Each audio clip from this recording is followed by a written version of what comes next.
je vais faire un exercice de probabilité type brevet des collèges ou type devoir surveillé. Alors ça, c'est un exercice classique et on va utiliser ce qu'on appelle les arbres de probabilité. Les arbres de probabilité, on les utilise quand?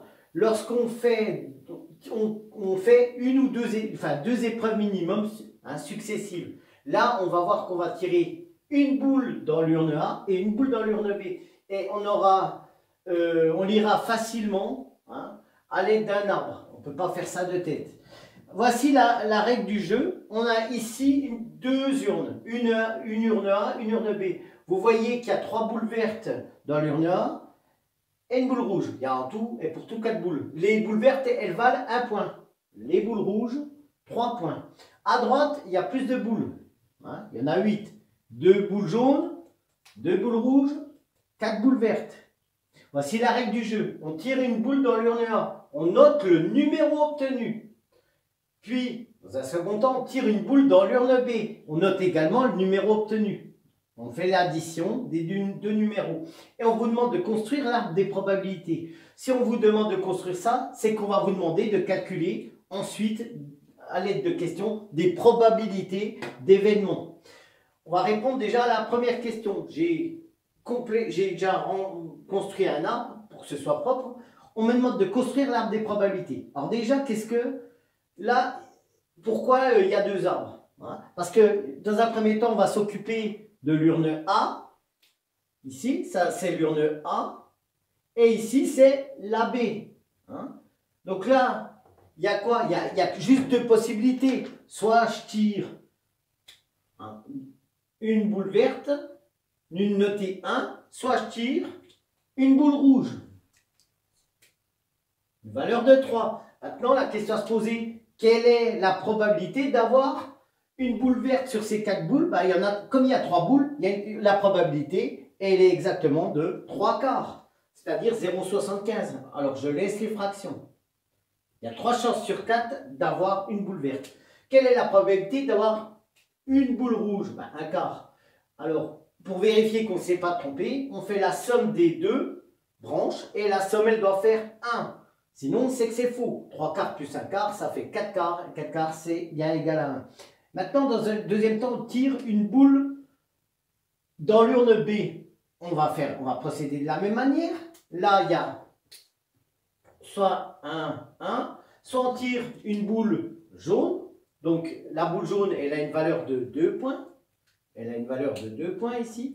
2, 2. Et soit elle tire une boule rouge. Alors, les boules rouges, il y en a peu. Et pour cause, il y en a peu, mais elles valent plus de points. Alors, les boules vertes, il y a combien de boules vertes là? Il y en a 4, ici, là. 4 sur combien de boules? 8. 4 sur 8, c'est exactement égal à 1,5. C'est la moitié. Donc, 4 sur 8, je simplifie, c'est 1,5. D'accord? Ici, il y a combien de boules jaunes? Il y en a 2 sur 8. Et 2 sur 8, si on simplifie, ça fait 1 quart. 2 huitièmes, c'est égal à 1 quart.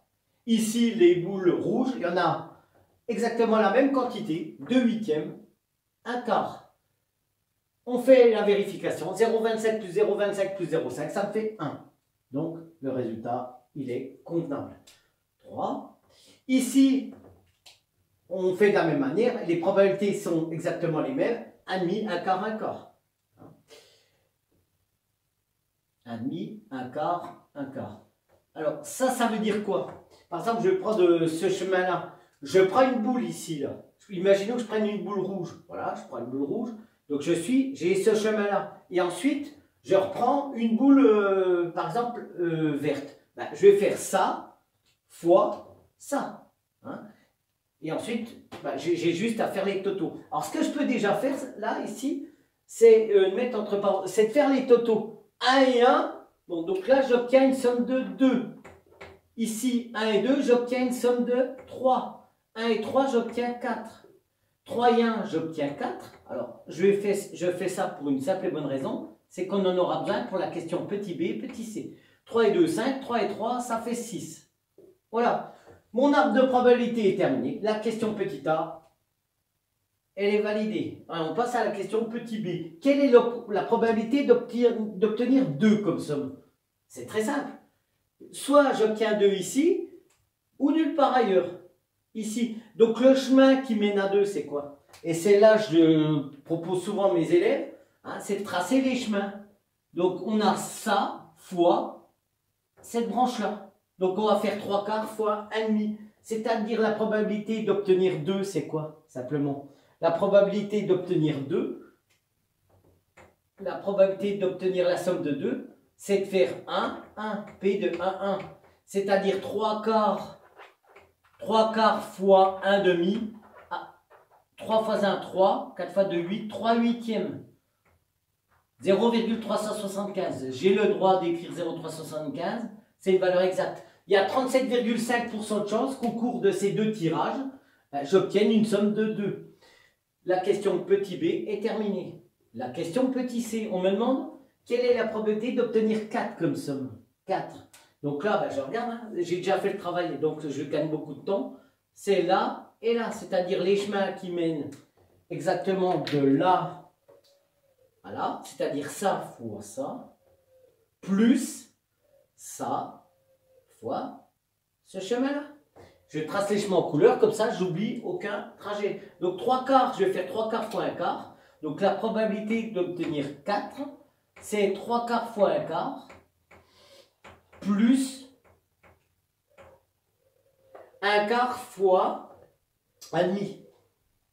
Là, ça permet en même temps de faire des révisions avec les fractions. Ça fait 3/16e plus 1/8e. Je réduis au même dénominateur, là, je vais aller plus vite. Ça fait 3/16e plus 2/16e. Et j'obtiens une valeur de 3 plus 2, 5. J'ai le même dénominateur, j'ai le droit. Là, j'obtiens 5 sur 16.